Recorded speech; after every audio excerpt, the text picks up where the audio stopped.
aka Taylor in my case, is a 65-year-old male presenting with complaints of low back pain of insidious onset. Some of the key things to note are primarily pain on his right side of his low back, so we know, okay, there might be some unilateral things going on, right? And it radiates down into his right buttock, right? And that's mainly through prolonged standing or walking, and the pain eases immediately when he sits down. He also reports difficulty with squatting and lifting heavy objects from the ground, causing his difficulty of his hobbies, kind of working on his car, the Batmobile. He has decreased lumbar extension range of motion with pain, but the pain is improved with lumbar flexion. And he demonstrates 3 out of 5 trunk flexor and extensor strength and 4 to 5 gross hip strength.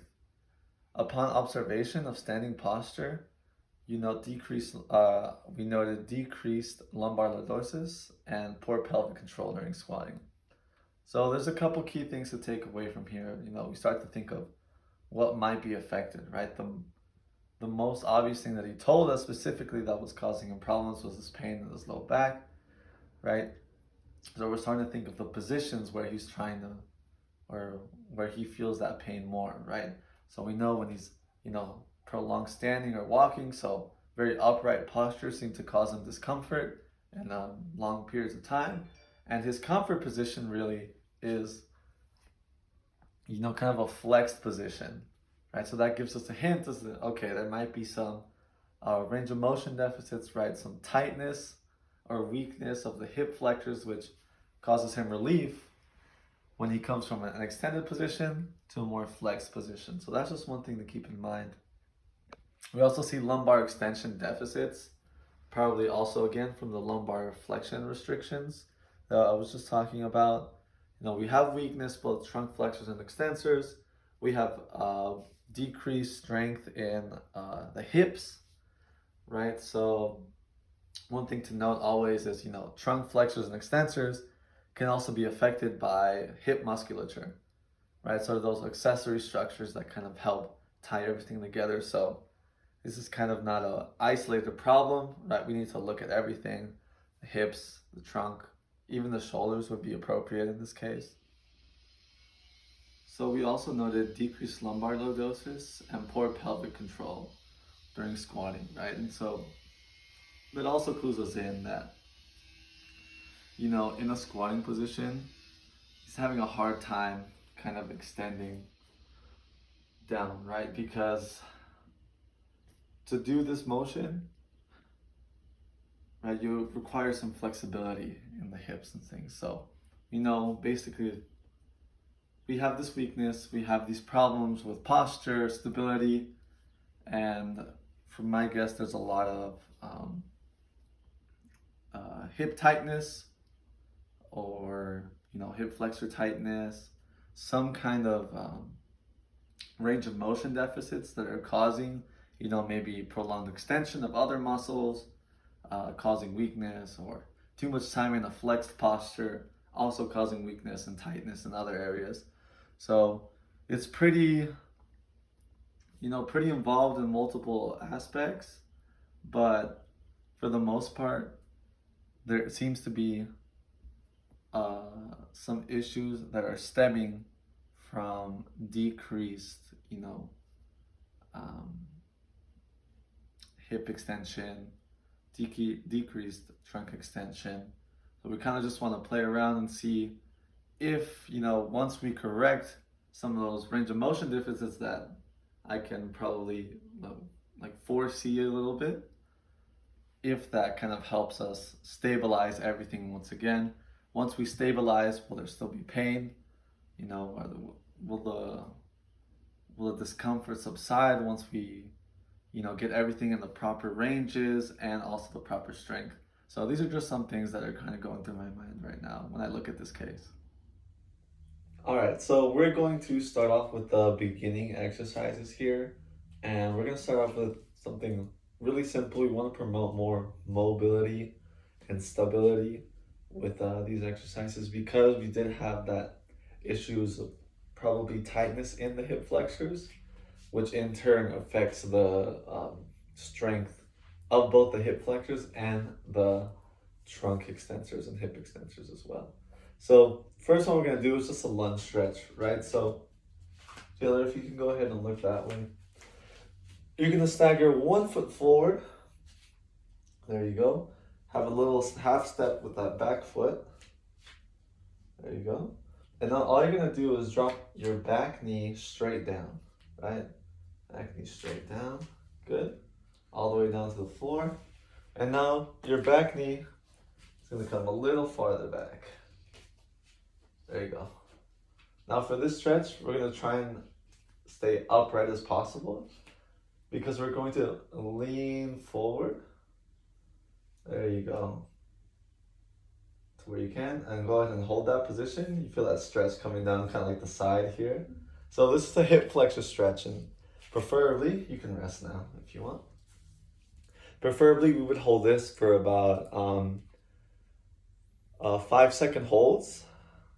I'm sorry, 15-second holds for about 4 sets, and that would be on each leg. Right, we want to loosen up some tightness of those hip flexors as tolerated, and it also allows us to focus unilaterally and see if maybe one side is more effective than the other in terms of like restrictiveness. It also ultimately is going to increase like our lumbopelvic rhythm, right? Kind of stabilize that and ultimately increase like lumbar range of motion. So we did choose a 15-second hold for about 4 sets that has been shown to increase range of motion in healthy elderly patients. And since, you know, our patient is 65 years old, they would fall into that elderly category, even though Bruce Wayne typically is very strong and athletic for his age. The next one we're gonna do is a glute bridge, right? So Taylor, if you can go ahead and lie down on your back here this time. All right, and from here, there you go.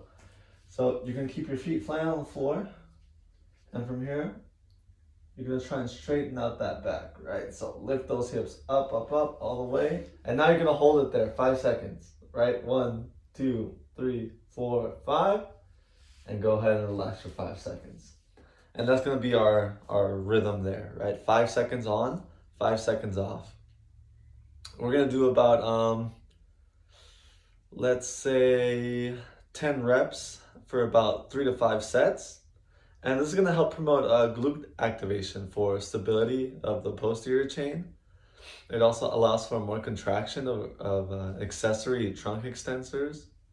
And it's kind of like in a non-weight bearing or semi-weight bearing position instead of having them be standing like normal. So it allows us to focus in a little more. It also helps promote trunk extension and develop hip stability, which is good for balance, right? So this also is kind of sort of a semi-endurance, semi-strength building because we are kind of isometrically holding in one position for about 5 seconds. Moving on to some more advanced or our middle stage exercises, we're going to want to kind of ramp up the sort of muscular demand, right? Both on the hip flexors, which are weak, those extensors, which were also weak, and also kind of promote a more extended posture, right? To kind of allow those hip flexors to be in a more stretched out position. So what we're going to start off doing is we have a physio ball here. Now, if they had a gym membership, they could also use one of those machines where it would kind of hook behind their ankles. That way they can come down to a flex position. But for Taylor here, she's going to use the physio ball. She's going to bend over and kind of lean over the top right here, the physio ball. Now, the physio ball maintains an unstable surface and unstable base. So it's going to require a bit more trunk stabilization to come up. And once you're here, Taylor, all I want you to do is to try and come up, straighten your back out, and also bring those arms forward at the same time, right? So 1, 2, and up, good, and back. 1, 2, and up, good, and back.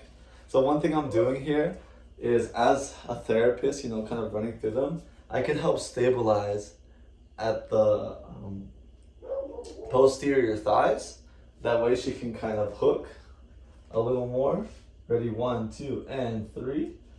And also recruit some of those accessory muscles that can also aid in extension movements. Now, what we're gonna do here is we want this about 10 to 15 reps for about 3 to 4 sets and 2 to 3 times a week. You can come out of that there.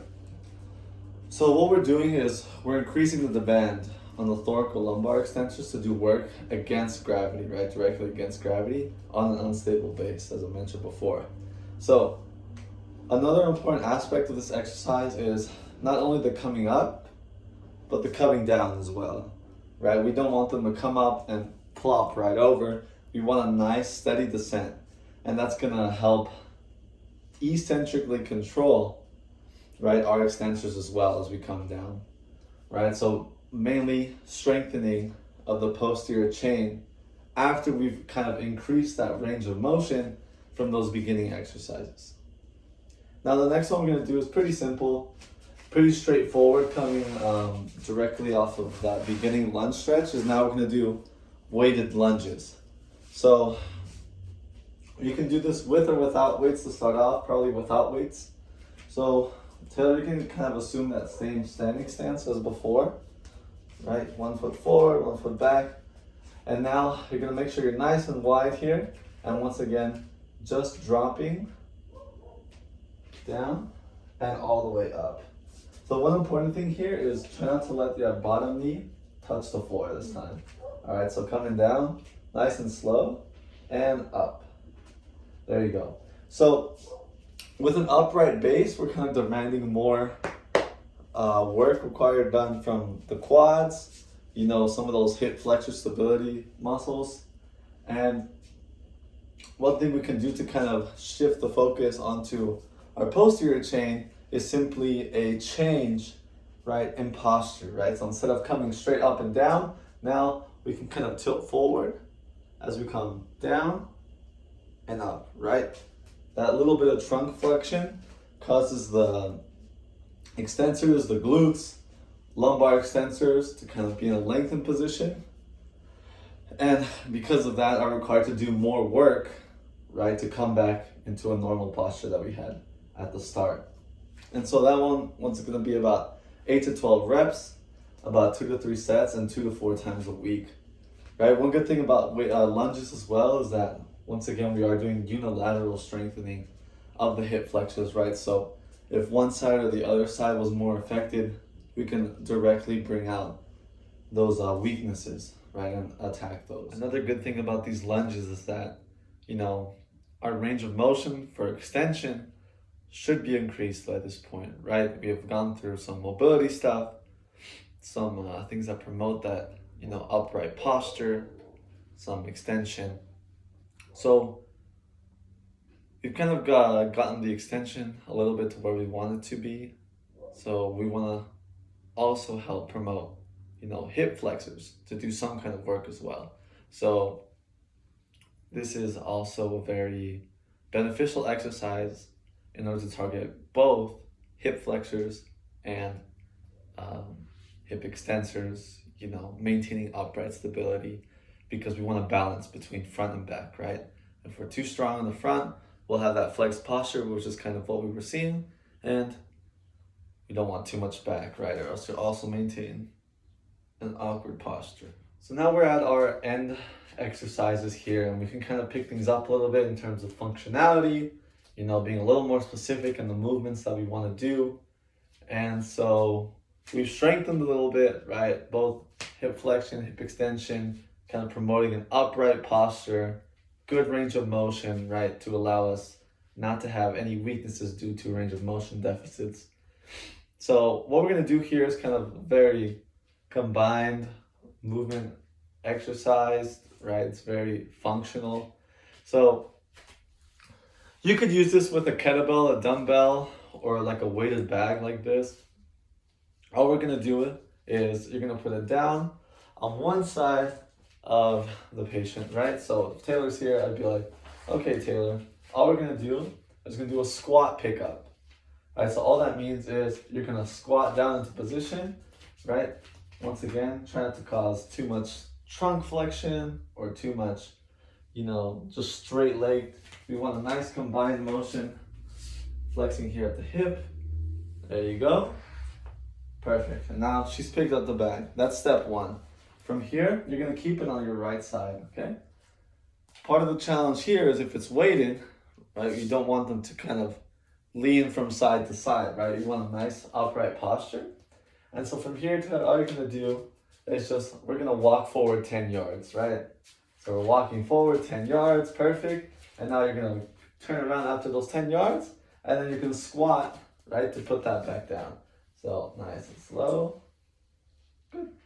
And that would be considered 1 rep, right? So because it is unilateral, we are kind of challenging the body to maintain stability with offset weight, right, in one direction. And, incorporation of these functional tasks, like lifting off the floor while incorporating, our eccentrics as we come down, our concentrics as we come up. We're hitting both the hip flexors and the hip extensors. We're hitting trunk extension, we're hitting trunk flexion, and we're doing something that, that the patient has specifically said they have trouble doing. So we're kind of gearing them up to kind of go back into the real world and be able to perform these movements without any trouble. For the parameters here, we want about 10 reps on each hand, right? You want 4 to 5 sets and 2 to 3 times a week, right? So this is strengthening, but it's mostly like an endurance exercise, right? We've strengthened them up to the point where they can perform the movement, but now we want them to be able to perform it constantly, right? Because throughout the day, they're going to be having to do these kinds of things. All right, and the next one is a weighted rope pull, right? So if you had some kind of rope or piece of line that you can anchor down somewhere, right? And you're kind of tangled up. Unfortunately, I don't have any equipment like that, but what we're gonna do is kind of mimic that movement with this band here, right? So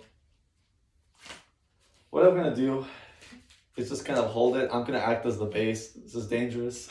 No one should really do this by themselves, but we trust each other. So what we're gonna do here is I'm gonna tell Taylor, okay, so what we're gonna do here is one hand is gonna be towards the end of the rope, and the other hand is just kind of stay in front, not really grabbing the rope, right, but just kind of there to kind of make your trunk like rotate as we come back and extend, right? So what we're doing is go ahead and take a step back. Good. And so now we're going to start that motion, right? So pulling with your right hand. So pull with your right hand. There you go. And then you're going to switch. Good. And then switch. Good. And switch. And switch. Okay. And so it would be a little more fluid if we did have something like a rope, right? Because the patient would then be able to actively move, right? 1, 2, 1, 2 motions instead of just using this band. You could use a band for a slower pace, but I think at this point for our end exercises, we want to incorporate more, powerful things. Even though the patient is 65, they're very active. They like to move things around.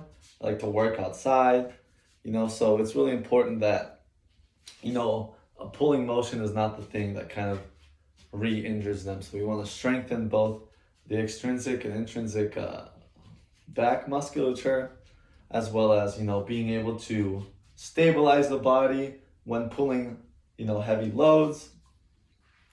And basically it's a good thing about this exercise is that we can incorporate these functional movements in multiple directions, right? So if I wanted to, I could anchor it kind of up, right? And have the rope like hanging overhead, and they could pull as if they were climbing, or kind of more inferior towards the floor, and they could be pulling almost in this semi-squatted position, right? 1, 2, 1, 2. So one thing for this exercise is we needed to hit a couple prerequisites before we could even get here, right? So we need hip stabilization, right? We want to be able to stay steady as we pull back and forth, right? That's going to require, lumbar extension, trunk extension, glutes working, hamstrings working to kind of prop us up and maintain us in the same position, even though the force is kind of forward in front of us. So, we are relying on those posterior stabilizers. We want that upright posture, and we are kind of incorporating more rotational movements now, right? We've been very linear, I would say, to this point. So we want to kind of incorporate more of those motions from side to side. You could also even incorporate like moving, right? So 1, 2, 1, 2. There's many variations to this exercise, but I think the most simple one is just staying in place, kind of semi-squatted, pulling that rope back and forth. And the parameters for this is mainly an endurance exercise as well. So we're going to do around 25 to 30 rope pulls. And that's going to be, well, not 25, 20 to 30 rope pulls. So that would be 1, 2, 1, 2, right? And so we're going to do that amount of reps on each side. We're going to do about 4 to 5 sets and 2 to 3 times a week.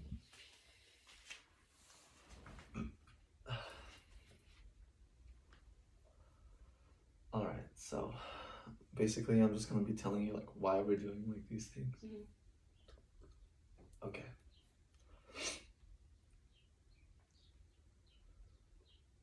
All right, Taylor, ready? Okay. All right, Taylor, so we've kind of gone over the exercises that we performed together. You know how many times you're supposed to do them. I just kind of wanted to inform you more, like kind of the reasoning why we're doing these things. So just to start off for the lunge stretch, I know that your hips have been hurting, when you're trying to stand upright. So all we're trying to do is allow you to have that motion, right? Where you're able to stand up without feeling that pain and having to come back to that original position that you had before to get rid of it. So you want to promote, just kind of being able to stand upright with no real pain or discomfort there. The glute bridges that we did on the floor, those are also going to help us with that, right? So I don't know if you noticed, but it's a little easier to do some of these movements on the floor instead of, as if you were standing and doing them on your own body weight. It's a little more challenging that way. Gravity's going to pull the weight of your body down a lot harder when you're standing than when you're lying down.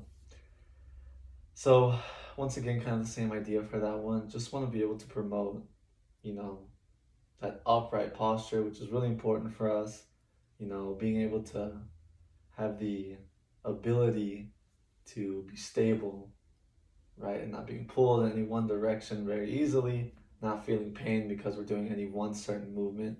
We want it all to be kind of loose and fluid and, feel stable basically the whole way through.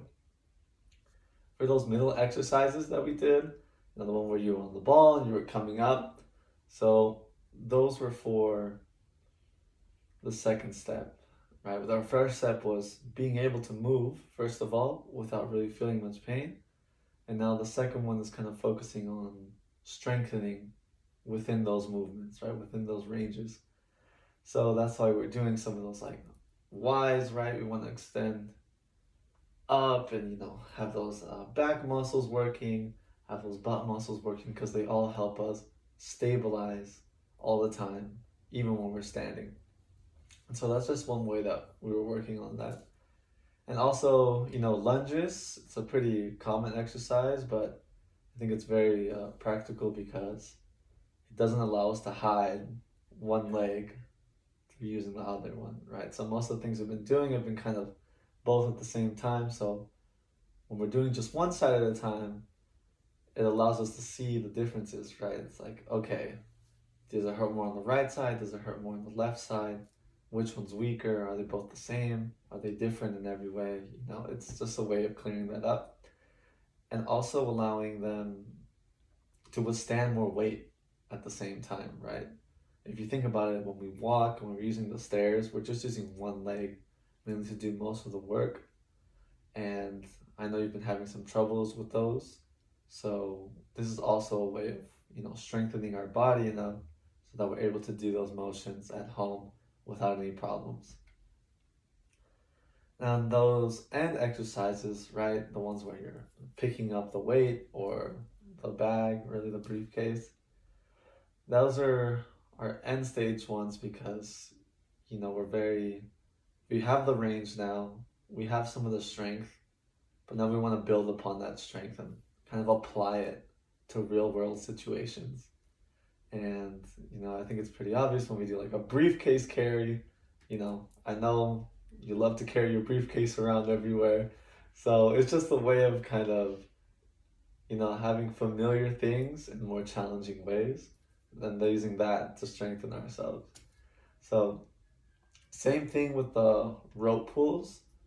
I know it's might seem a little weird at first, but pulling pulling motions are very difficult, and if we try them in our beginning exercises, you would see that it would kind of like exacerbate your pain, right? Increase your pain because your body still doesn't have that ability to maintain like a nice upright posture and be stable while moving objects, right? So it's kind of a lot of things going on at once, and I think that's a great way to kind of end off the exercise portion because it requires all those things, right? Like upright posture, good strength in your back and the back portion of your body, right? To kind of keep you there and not being pulled forward by the weight of the ropes.